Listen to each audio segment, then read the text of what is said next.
AM 1080 KSCO Santa Cruz, AM 1340 KOMY La Selva Beach, FM 1041, and KSCO.com. Also streaming live on YouTube at KSCO Global. Today is Saturday, January 28, 2017. I'm Jason Struby. Reminder, the following program on KSCO, The Food Chain, with Michael Olson, is brought to you in part by Shoppers Corner. For grocery shopping the way it used to be and the way it should be, shop at the store with the wooden floor. The family-owned Shoppers Corner, Brands 40 in SoCal and Santa Cruz. Proud member, think local first.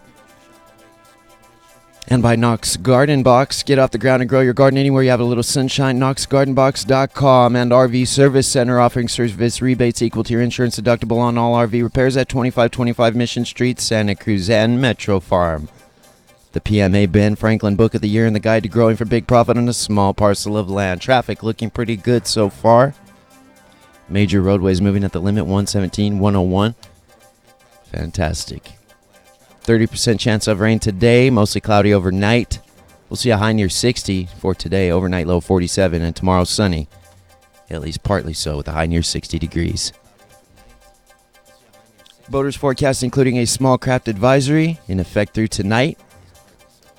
And it's approaching 9:06. Up next on KSCO and around the world on the GCN network. This is The Food Chain with Michael Olson. Stand by. Hundreds of millions, give or take, would like to clamber into the sanctuary of Lifeboat USA. Given the condition of the waters in which they tread, who can blame them? Still, we wonder, can we allow everyone into Lifeboat USA?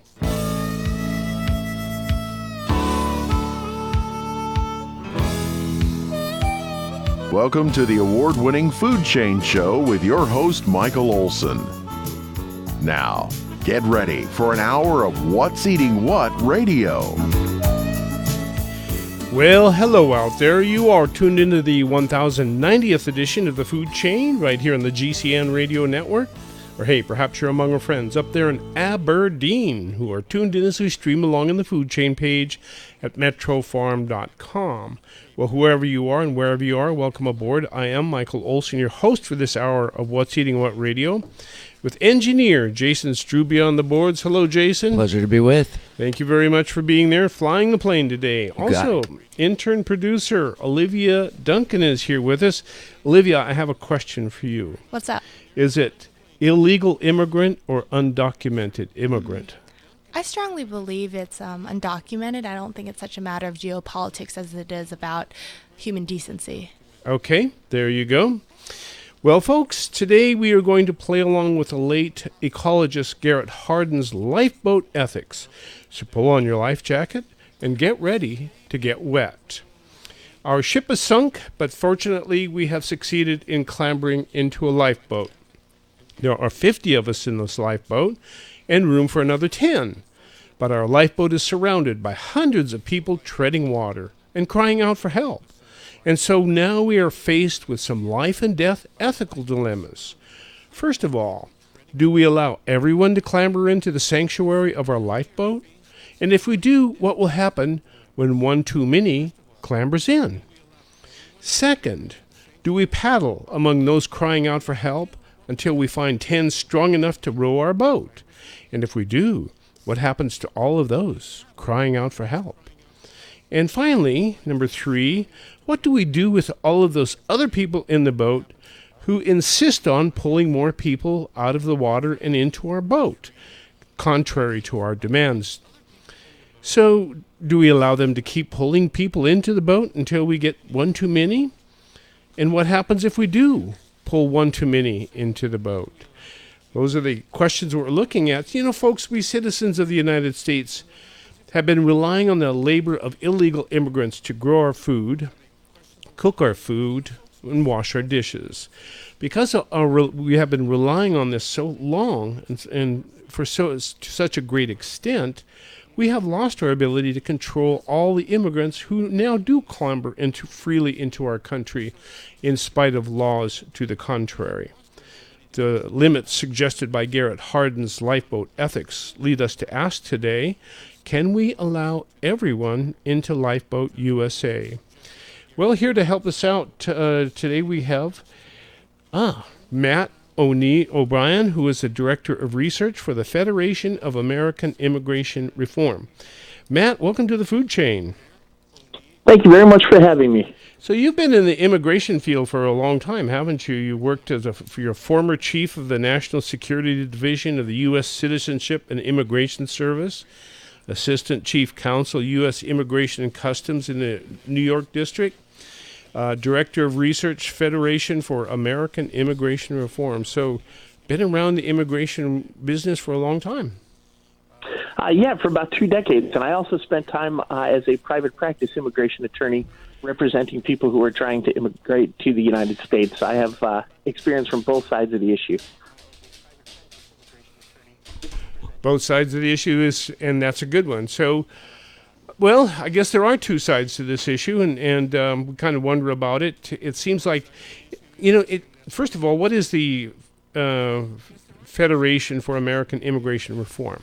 You're now the Director of Research of that. What is that?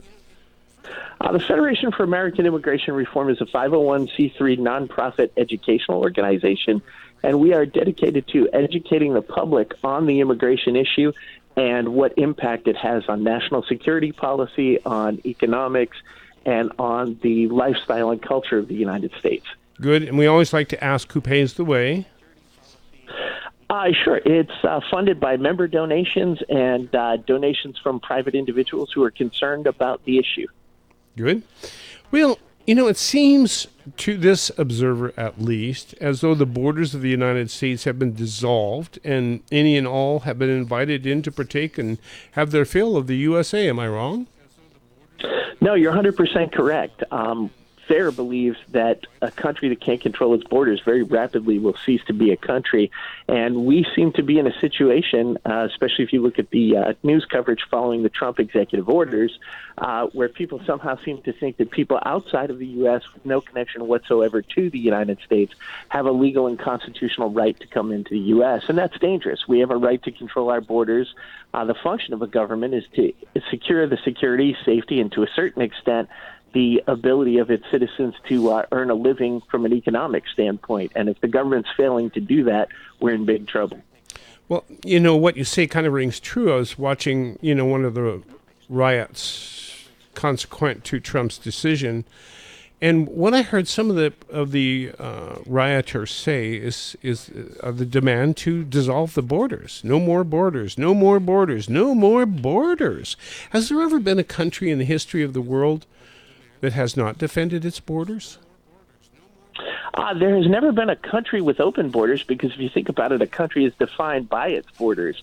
The one country I can think of that failed to defend its borders and utterly fell apart was the Roman Empire. And essentially the fall of the Roman Empire had a lot to do with Rome's inability to defend its borders and Rome's belief that if it let in anyone that was a threat and brought them into the fold, eventually that would change their view and the threat would no longer exist. That didn't end so well for Rome. Well, that's not good news. How do other countries manage their borders? Are there any other countries that are dissolving their own borders like we are? Well, I think there are countries that have subscribed to the notion that this is a good idea. If you look what's happening in the European Union to a certain extent did dissolve its borders and outsource the protection of the borders all around the European Union to the countries that are at the edge of that organization. And that has created the large amount of controversy over the refugees from Syria. However, the fact is that most countries are pretty seriously concerned about their borders and the integrity of their borders.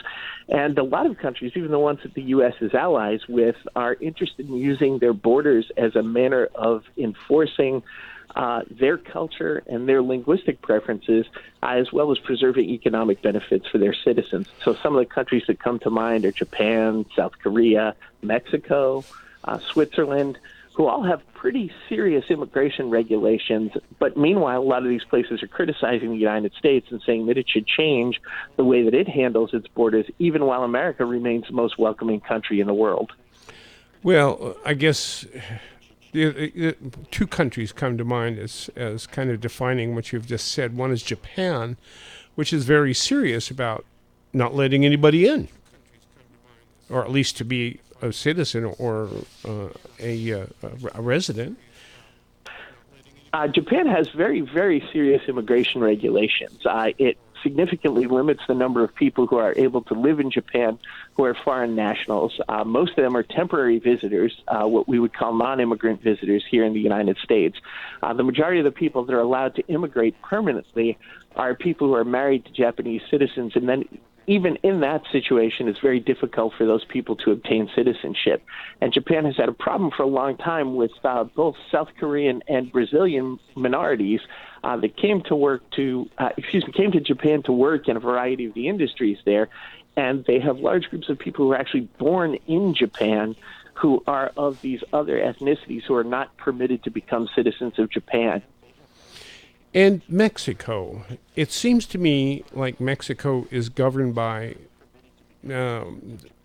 people of Spanish descent who govern people of ethnic minorities. And it seems like what Mexico is doing is foisting off their troubled populations to the United States. Am I wrong? No, you're 100% correct, and Mexico is rather devious in the way that it does this. Mexico, in order to avoid confrontation with its neighbors to the south, has had a history of allowing people from places like Guatemala, El Salvador, places throughout Central and South America to transit Mexico, essentially allowing them to get to the U.S. border and then try and illegally cross the border. That's a problem from the standpoint of international law because Mexico has a responsibility to maintain its own borders and the integrity of its own system for regulating immigration. But what it does is it allows Mexico to appear beneficent in the eyes of its neighbors while dumping all of the problem children that it doesn't wish to accept on the United States. And really, that speaks volumes about Mexico's approach. It's very hypocritical. And Mexico is not accepting people from neighbor countries which have a culture and a religious background and a moral background that's similar to that in Mexico, where they could assimilate very easily and be greatly helped by the Mexican government and the Mexican economy. Okay, folks, that's what's on the table today, lifeboat ethics. Can we allow everybody into Lifeboat USA? And if we do, what will happen to us when we allow one too many? Right back. Wow, MetroFarm.com says we can earn a 5, 6, or 7-figure income by farming a small parcel of land in or near the city. And we don't even have to own the land. We can lease it year to year. MetroFarm.com says we can grow fruit on prairie bench lands, houseplants in coastal valleys, vegetables in city greenbelts, and ornamentals in neighborhoods of fancy homes. We can even grow flowers on our wooded hillside. Get all the information you need to grow for profit at MetroFarm.com, including the complete guide to earning 5, 6, and 7-figure incomes by farming small parcels of land. Meet the farmers who earn the money. Find experts at MetroFarm.com who will examine your property and assess which crops to grow. Meet consultants who will help steer your project to profitability. And get the latest news about the business of growing high-value specialty crops for the city at MetroFarm.com. We've always dreamed about farming a small parcel of land. At MetroFarm.com, we can get all the help we need to stop dreaming and start growing. If you love cats, if you love dogs, or horses, pigs, birds, or frogs, there's a lot of ways to help if you're sincere. With a little bit of money, or you can volunteer. You'll save a life when you adopt. You're just getting started. Please don't stop. Right here on the Monterey Bay, you can save some critters with the SPCAs. Open up your home, donate a car, or pull some bucks from your small change jar. Give a little love, share a little time, save a little life, gain peace of mind. All the SPCAs of Monterey Bay. People do not like going to the dentist unless they're going to this dentist. Hello, folks. Michael Olson here with Dr. Guy Peabody. Dr. Guy, whenever I go by your office, I see people with big smiles on their face. What's the secret? I'm glad you're seeing everybody smiling. You know, we like to make people smile on the inside as well as on the outside. What do you mean by smiling on the inside, doctor? Well, we just treat people the way we want to be treated. We befriend our patients. They're not really our patients, they're more our family. We have a good time. We want to provide, obviously, an excellent quality service and stability in our care, but, you know, I'll be working throughout the day and I'll hear laughter down the hallway between my hygienist and her patients, and the front desk, I'll have people chuckling, and people are a little reluctant to kind of head out the door. They're having a really good time. Call Dr. Guy Peabody for our consultation today and wake up to a beautiful smile tomorrow. 831-457-0343 or visit drpeabody.com.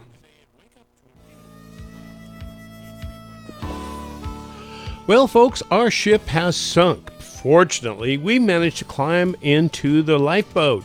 There's 50 of us in the lifeboat, room for 10 more, but there are hundreds treading water, crying for help for us to pull them into the sanctuary of our lifeboat. What are we going to do? Are we going to pull them all in? If we do, what happens when we pull one too many in? What do you think? 831-479-1080. This is the Food Chain Radio program. Today we have Matt O'Brien, Director of Research, Federation for American Immigration Reform. Matt, our intern producer, Olivia, has a rebuttal to your comment about Mexico. So let's ask her to make that rebuttal here. Go ahead, Olivia. Sure. Yeah, well, I wouldn't say it's so much of a rebuttal as it is a question. Are we looking at this too narrowly? We're talking a lot about U.S. borders, but we should also be paying attention to why people are coming to our country to begin with, not just for opportunity, but are they escaping something? Is that something more to focus on? Because I've actually volunteered at an immigration sanctuary, and I've literally been face-to-face with these cases, and I think it's more of a matter of beyond the U.S. Matt? Well, I think that's a good point, but I think it doesn't take into account the whole situation. The United States has a responsibility to take care of its own citizens, and certainly as a citizen of the world, the U.S. as a country that participates in the community of nations does have an obligation to assist people who are in need. But I think the United States does its fair share of that. And so, sure, some of these people are trying to escape things. They're very legitimately frightening and dangerous. But at a certain point, there's an obligation, if you have problems in your own country, to stay there and try and confront those problems and fix them. I mean, we wouldn't have the United States if George Washington and John Hancock and James Madison and all of those folks said, hey, listen, this is a rough situation. I'm going to France or I'm going to Germany. So there's that issue. But then on top of that, there's the question of how can the U.S. most effectively help to resolve these situations? The U.S. can't take everyone from these countries. It can't even. Well, wait a minute. Why not? Why can't we take in 100 billion people, or how many billions people there are? Why can't we bring them all into our lifeboat? Well, we have a lot of room. That's true, but we don't have enough room for that many people. And there's also a finite limit to the amount of resources that are available in terms of water, arable land, avoiding pollution so that we can continue to use the water and the arable land. And so eventually you reach a tipping point for any country as to how many people that it can actually support based on what kind of geographical, agricultural, and financial resources that it has available. And there hasn't been a country in history that has simply said, well, we'll subsume another country and accept everyone from that place, and that will solve a problem. It's never happened because, frankly, it can't. It's just impossible. Have you, folks at the Federation, ever considered Garrett Hardin's lifeboat ethics allegory as a way of looking at this situation? A lifeboat. Well, we're Lifeboat USA, and there are hundreds of millions of people out there who want to clamber into the lifeboat because, the waters in which they tread are frightening. And so why not let them in? Well, I guess the question is, if it's really an issue of everyone else's ship sinking, would the U.S. be more effective at helping them build better ships and helping them sail their own path than simply pulling them into the United States, because at a certain point, if you have too many people in your lifeboat, it starts to swamp and sink, and it becomes part of the problem rather than the solution.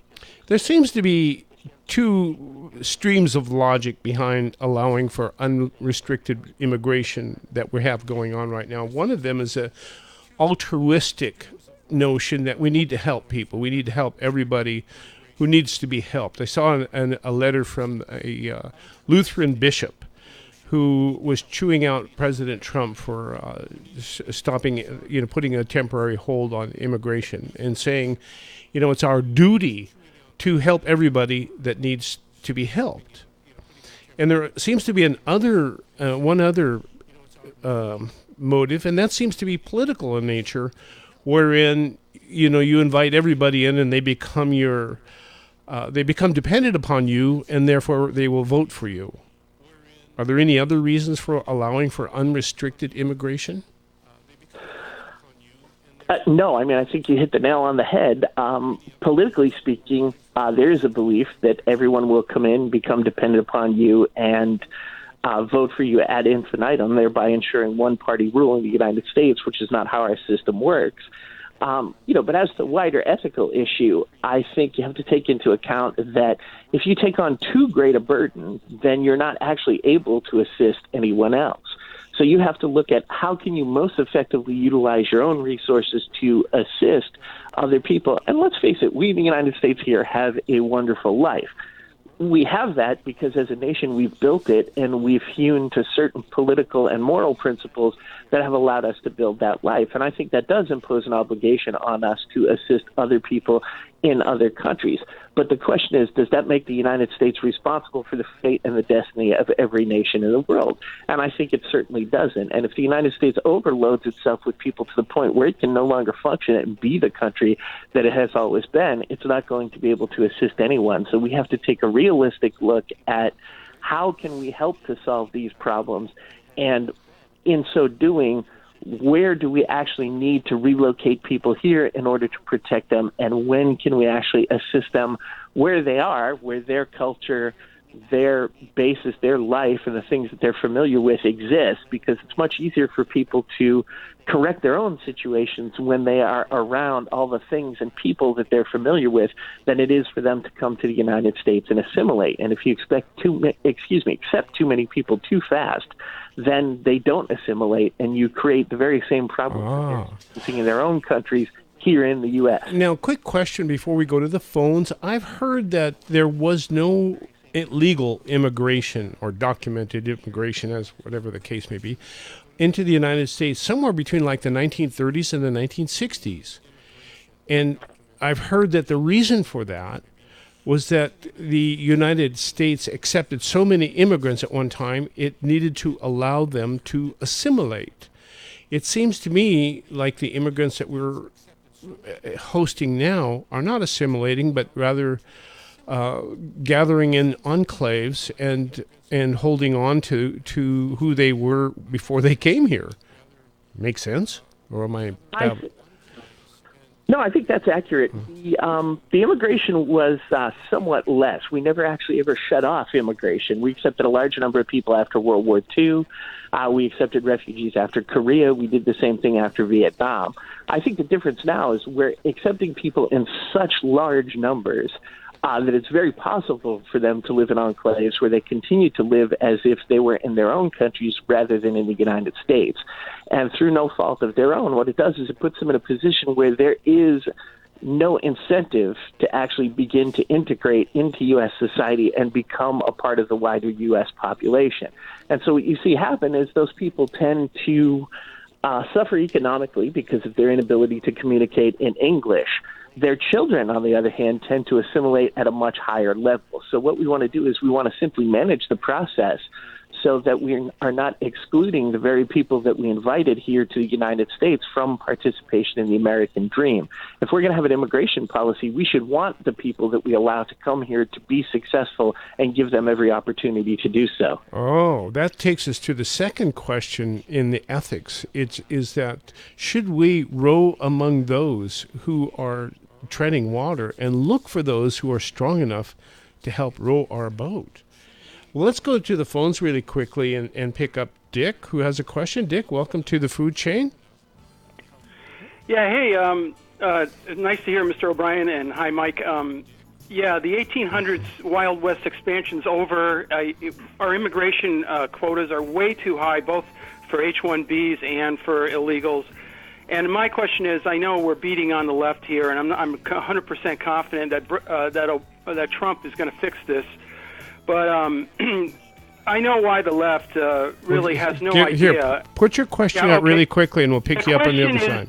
The question is why is the left so anxious to have open borders, and why are they ignoring the economic impact of it all? Okay, good. Hold that. We pick you up right when we get back. Folks, this is the Food Chain. Michael Olson, Lifeboat Ethics with Matt O'Brien and you, 831-479-1080.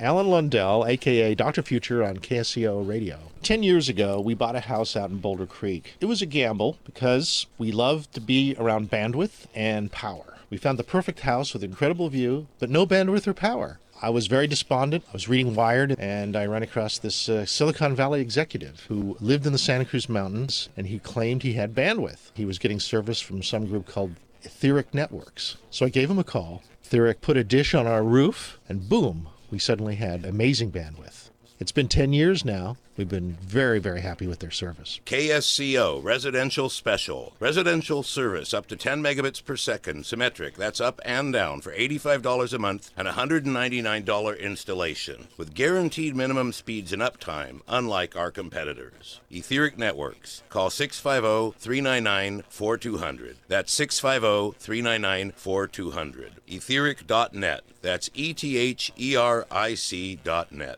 Does your business do shipping and receiving? Or maybe you're packing up to move across town? Coast Paper and Supply meets all your needs at affordable prices. We have boxes of all shapes and sizes, as well as a variety of packing tape and tape guns. For your fragile items, we carry bubble wrap, shipping peanuts, and Astrofoam. Shipping in bulk, we carry pallets and pallet wrap. You can find Coast Paper and Supply at 151 Josephine Street or at coastpapersupplyinc.com. You can also call us at 831-423-3350. Here's a story about a local man who used his business to create another business out of his love for the guitar. We begin at Santa Cruz Electronics, the place where everyone fixes anything and everything electronic. And we meet owner John Bauer. In addition to being the resident electronic whiz, Bauer is also an amateur guitarist and a computer programming expert on the Tormac CNC milling machine. Bauer programmed the Santa Cruz Electronics CNC milling machine to manufacture extremely hard-to-get parts for the world's most respected guitarists, including Kenny Hill's top-of-the-line Signature series. Of his little factory in the garage, Bauer says, "I'm not trying to turn this into a production, but boy am I having a great time doing it." Now imagine the business you can start in your garage with the help of John Bauer, Santa Cruz Electronics, and a CNC milling machine. Santa Cruz Electronics, 2808 SoCal Avenue, Santa Cruz, or santacruzelectronics.com. The California Coastal Commission is the nation's flagship coastal management agency and probably the most powerful body of its kind in the world. The outcome of an extraordinary 12-hour-long public hearing led to the dismissal of the next off-the-lip radio show guest, former Executive Director of the California Coastal Commission, Dr. Charles Lester. Tuesday at 7 p.m. on KSCO and live streamed on Santa Cruz Waves Facebook page.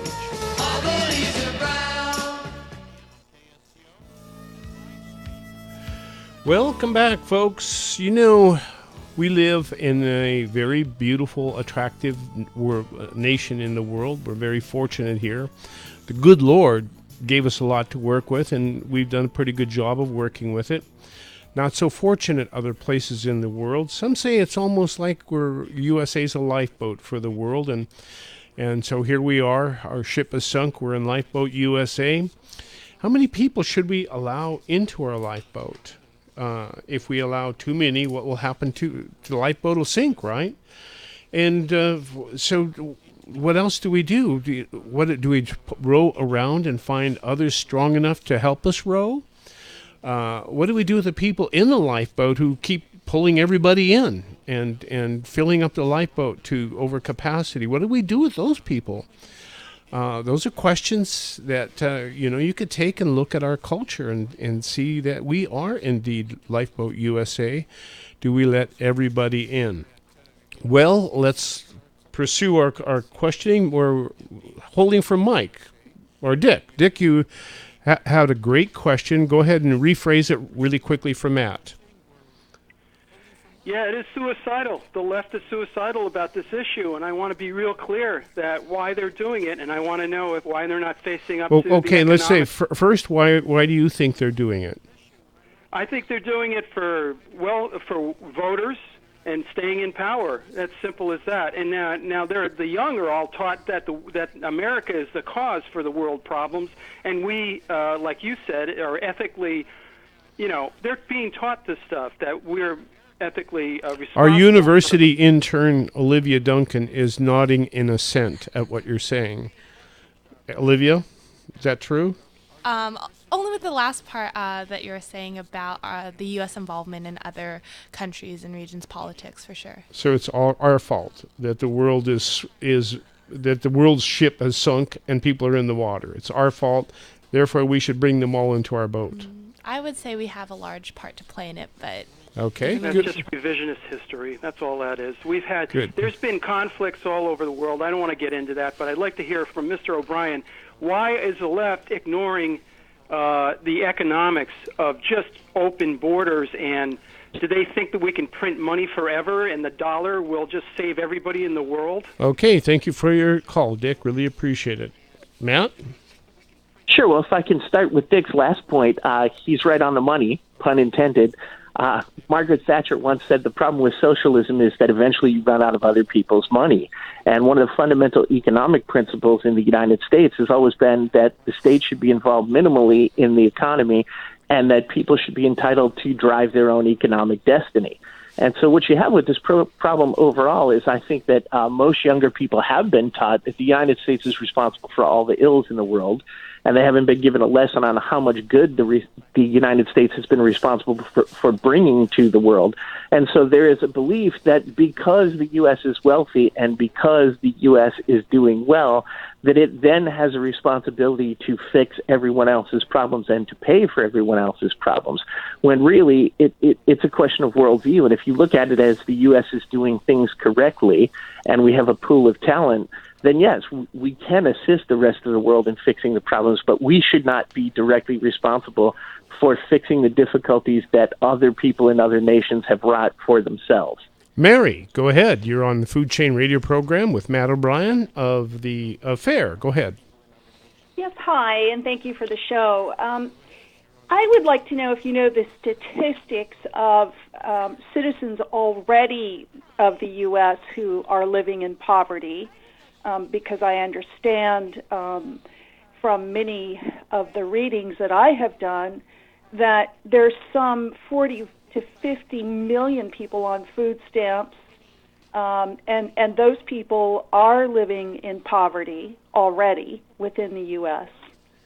And so when do we make a decision about the poverty level that we're willing to accept with our own population, and then make a decision about whether or not we can afford to bring other people in? Well, Mary... Now, and I just have one more piece of this.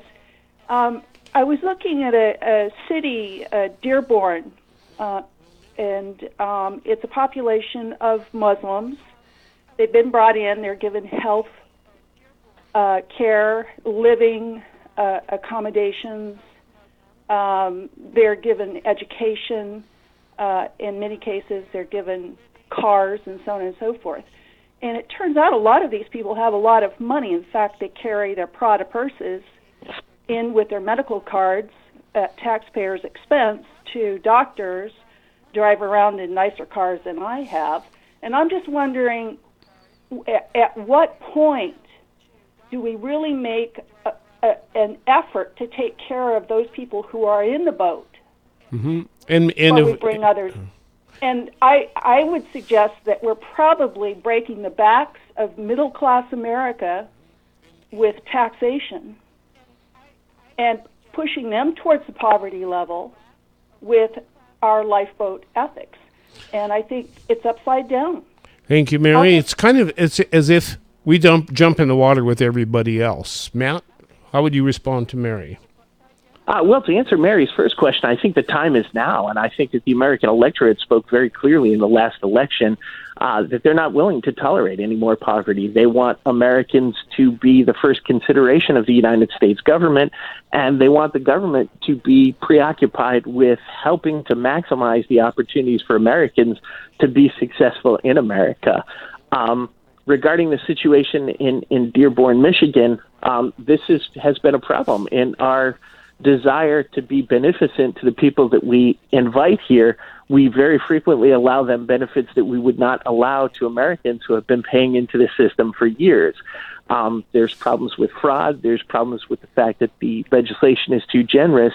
And FAIR believes that the primary purpose of immigration should be to benefit the American taxpayer, that we should be making our immigration decisions in a small minority of cases based on who requires assistance because of imminent danger in the world. But apart from that, that it should be a system which is designed to benefit Americans and to benefit the American public and generate well-being for Americans, which in turn, by definition, will generate well-being for the people who we invite here. So what you're saying, to use the allegory of the Lifeboat USA, is that we should paddle around in the waters and find people who have strong arms who could help us row the boat. Well, I think we need to strike a balance between those with strong arms who can help us row the boat and those who are completely exhausted and can no longer keep their head above water. But once we bring those people into the boat who can no longer keep their heads above water, it's not unreasonable of us to expect that after a reasonable period of rest and relaxation, they should be recuperated and be willing to participate in rowing the boat or navigating the boat or plugging the holes in the boat as best they can. Good. Mark, welcome to the food chain. Oh, yeah, good morning, gentlemen. Just throw out your question really quickly. We'll take a break and bring you back up. Okay, gentlemen, I'm an employer and a father, and I employ millennials and Generation Xers and my children in that category. These young people feel secure in their employment. They feel secure in their finances. The one thing they're running into a roadblock here in California is housing. And it's a big issue now, and it's only going to get worse, especially here in Santa Cruz County. And this concept of open borders, they're being left out in the outlying areas. In that, just look at Sacramento last year, took 3,000 Syrian refugees, 3,000. Okay, you're going to have to hold that, and we're going to pick you up when we get back. This is the Food Chain Radio program. Michael Olson with Matt O'Brien, and you. Do stay tuned. Hi, folks. How many of you out there love to garden? Wouldn't it be nice to grow some of your own food? Or maybe a flower garden would brighten your day. Well, now you can have the pleasures of gardening without all that effort. You don't need a tractor. You don't need a rototiller. All you need is the Knox Garden Box, a heavily constructed, portable, elevated garden on legs that can virtually change the way you've gardened in the past. The Knox Garden Box can be set up anywhere. Yes, you can place it right on concrete. For those with bad backs, you've got critters and gophers, no space or maybe no dirt. With the Knox Garden Box, the therapy of garden is now the prescription for good mental health.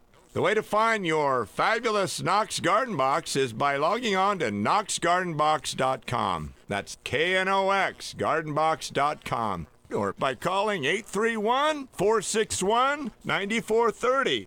If your family car runs out of gas or oil or water, its engine will fail. If your body runs out of essential mineral or vitamin or amino acid nutrients, it will grow weak and you will be left with aches, pains, and diseases. Some say you can get all 90 of the essential nutrients you need from foods you eat. Maybe, but if you eat foods from farmed out soils or foods that have had the life processed out of them, you will deprive your body of some essential nutrients. You can get all 90 of the essential nutrients your body needs for less than a daily latte with a 90 for Life Healthy Start Pack. It's easy, it's delicious, and they are essential. Get all 90 of the essential nutrients your body needs to grow strong and stay healthy with a 90 for Life Healthy Start Pack at nutrientstogo.com. That's nutrientstogo.com. Get all 90 of the essential nutrients your body needs for less than the cost of a daily latte at nutrientstogo.com. That's nutrientstogo.com.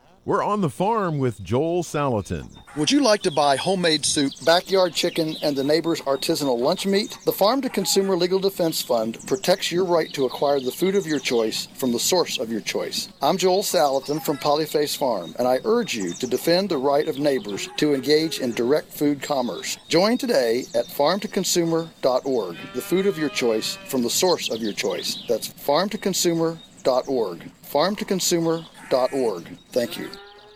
When you buy local American-grown flowers, flowers will grow and flourish in America. Hello, I'm Deborah Prinzing, author of Slow Flowers for certified American-grown flowers. When you buy local flowers, you're helping our country's family farms reduce the transportation footprint of flowers and enjoy fresher, longer-lasting bouquets. So please, next time you shop for flowers, think local. Think certified American-grown flowers. Visit AmericanGrownFlowers.org to learn more.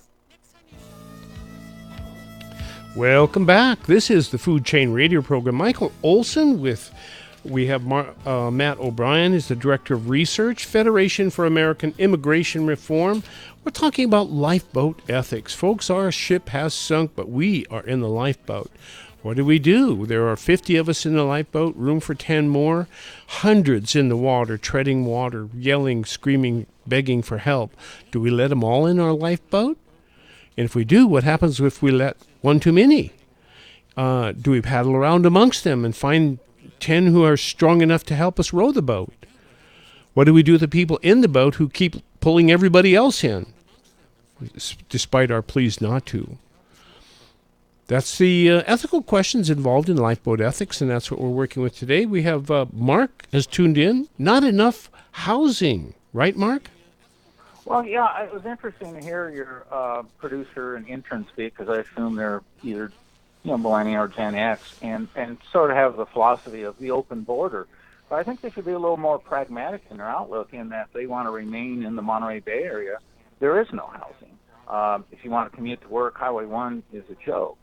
But, it's interesting because I hear the young people speak, and employment's fine, finances are fine.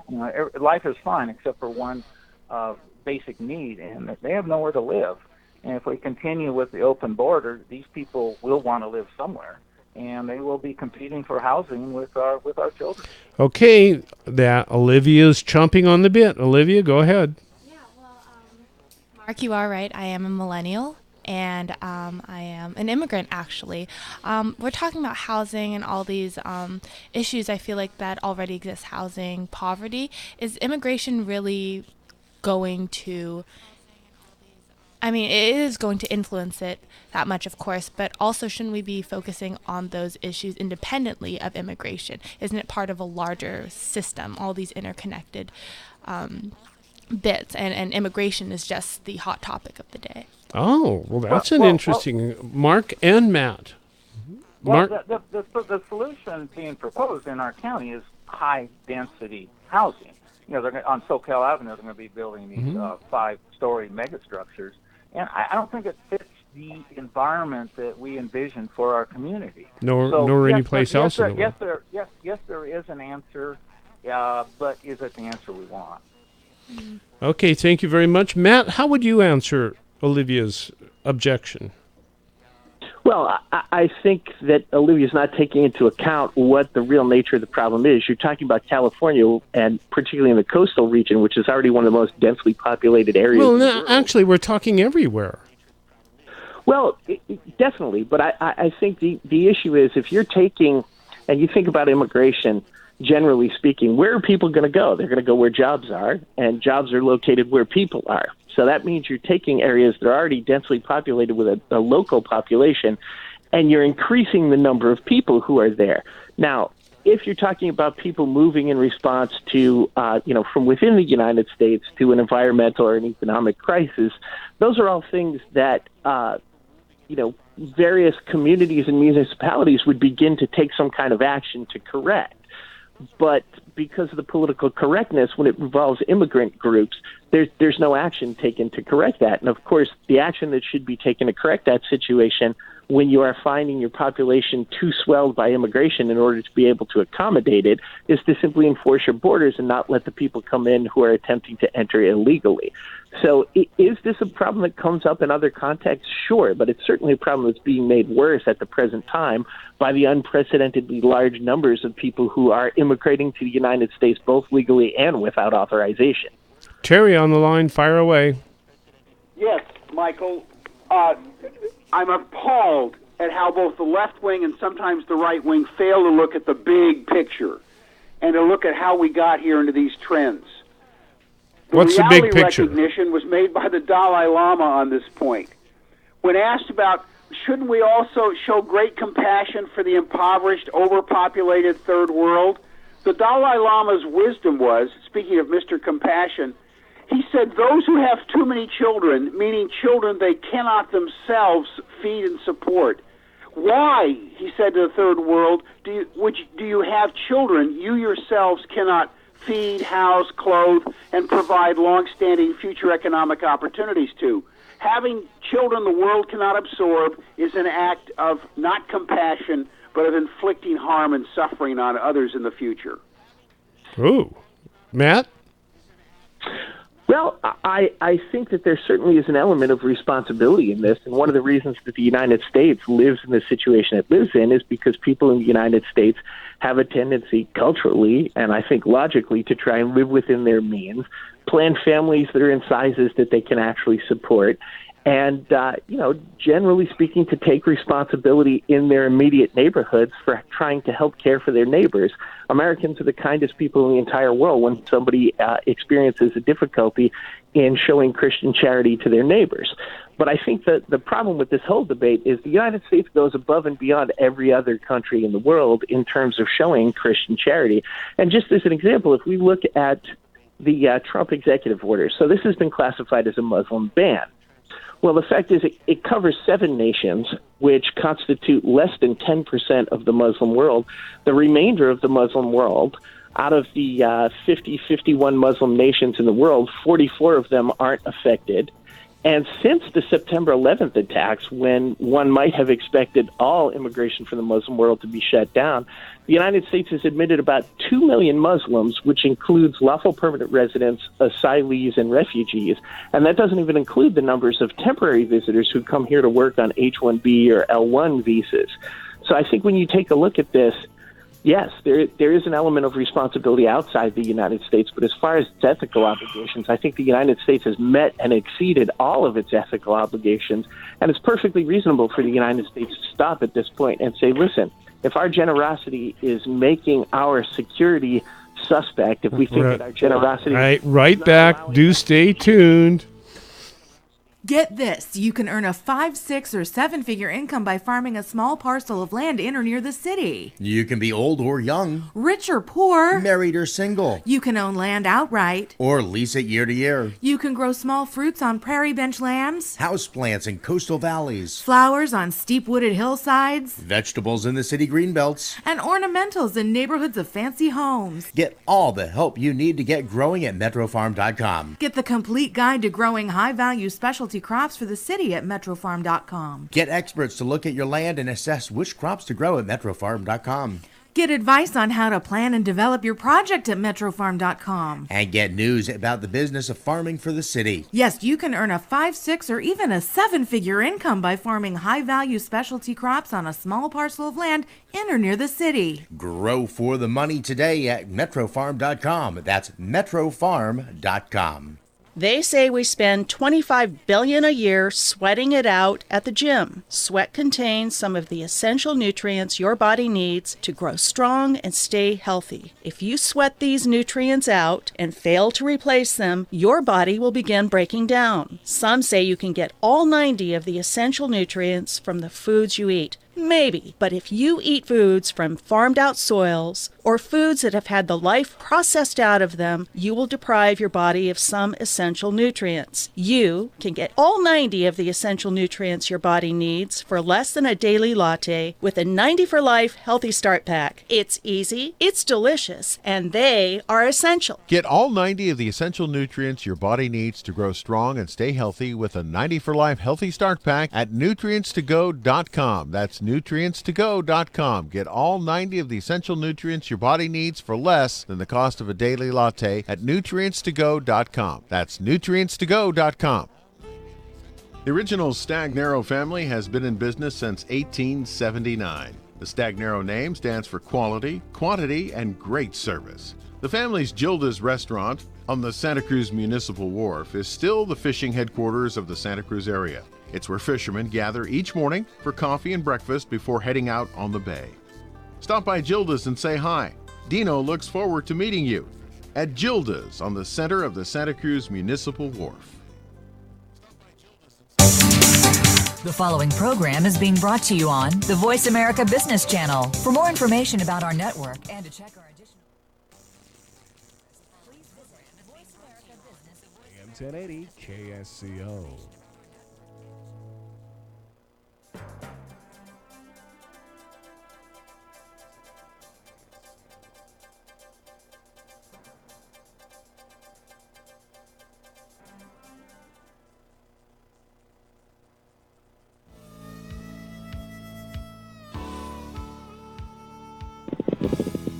Well, I think we're back. Not sure, but I think so. Let's go quickly to the phones. We have a couple of minutes left. So much ground to cover. Mike, go ahead.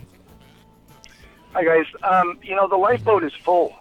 We've got 40 to 60 million Americans, mostly women, children, and people of color, living in poverty right now. Each illegal immigrant that comes in takes opportunity and resources away from those 40 to 60 million Americans, who, again, are women, children, and people of color. Well, Mike, let me ask you this. Should we only take people who have arms strong enough to row our boat? Don't you think we should take? Don't you think that we should take the women and children who are in the water? People are dying on the boat. The boat's full. Okay. Thank you very much. Got that one. Let's try Chris. Chris, welcome to the food chain. Thank you. I'm a farmer in Salinas and Watsonville, and I know firsthand that the labor situation, how important immigration labor is to our economy and the fresh cut industry. I'd like the opinion of your guests as to how they feel the immigration issues will affect our food industry. Wow, there you go. So we have Donald Trump who's trying to get a hold of the world of immigration, trying to put some kind of controls on it. And we have agriculture that has relied hugely on immigration and illegal immigration, or as undocumented immigration, as Olivia would say. So what's going to happen to our industry of food, of agriculture? Who's going to grow our food? Who's going to cook our food? Who's going to wash our dishes, Matt? Well, I think our food was grown, our food was cooked, and our dishes were washed long before there was any substantial immigration to the United States. FAIR has actually published a study called Illegal Immigration and Agribusiness, the effect on the agriculture industry of converting to a legal workforce. And our conclusions were that in most sectors of the agricultural industry, there was between a 5 to 10% difference that would be made. And when that actually accrued to the workers, in other words, you started hiring legal workers with authorization to work in the United States, the 5 to 6% increase that they experienced in their wages meant that they were paying that money back into the economy, and it tended to grow the economy significantly more than the 5 to 6%, 5 to 10% savings that agri-producers were experiencing by hiring illegal alien labor. Well, now we have a minute or two left. Matt O'Brien, you're with FAIR, Federation for American Immigration Reform. What is your answer to the lifeboat ethics posed by Garrett Hardin, the late Garrett Hardin? What do? Do we keep letting everybody into our lifeboat until we sink? Do we row among those who are in the water and find the strongest to help us row the boat? What do we do about the people who keep pulling people into the boat in spite of all of our pleas not to? Well, I think it's a balance between security and safety as well as our ethical and moral obligations. And the United States has been doing a great job so far. There are just a number of people who don't like the concept of borders or immigration enforcement at all. So I think the United States needs to stay true to its principles. It needs to protect its own citizens first, because if it does not do that, the republic falls apart. It won't be there to help anyone else. Just like ancient Rome, right? Well, Matt O'Brien, Federation of American Immigration Reform, thank you so much for joining us. And thank you all for tuning in out there. I want you to remember Michael Olson's third law of the food chain. Cheap food isn't. Thanks.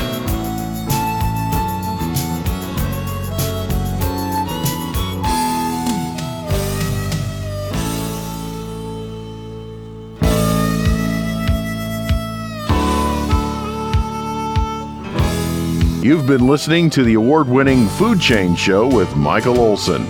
If your friends missed the show today, tell them to log on to the radio page at www.metrofarm.com for a listen. Now go out and find some food with a farmer's face on it and live. KSCO, Santa Cruz. CBS News, I'm Mike Sugarman. President Donald Trump thinks the ban on his travel ban is ridiculous. That's what he tweeted today about the ruling of a federal court judge in Seattle, the one who lifted the ban on travel from 7 mostly Muslim countries. Trump also belittled the judge. Here's CBS News correspondent Manuel Bjorkas. There is definitely concern about the president calling this judge a so-called judge, what some might deem a personal attack. The judge himself in the decision wrote about the importance of the judicial branch as being one of the 3 branches of government and how important they are to balance each other out. Homeland Security has told its workers not to implement the ban. Immigration attorney William Stock. What the State Department had done was put a temporary hold on all of the visas worldwide, as the judge has ordered that they have to continue allowing people to the United States. The State Department has reversed that provisional revocation and is allowing people to use the visas that were previously vetted and issued to them. On the subject of travel, many people in Britain don't want Trump traveling there. Here's Larry Miller. For at least the 3rd time in as many weeks, thousands of demonstrators gathered outside London's U.S. Embassy and then marched through the streets of the British capital. They're protesting President Trump's immigration ban. This is nothing but an Islamophobic policy. It's pure hatred. And the offer of a state visit and a meeting with the Queen later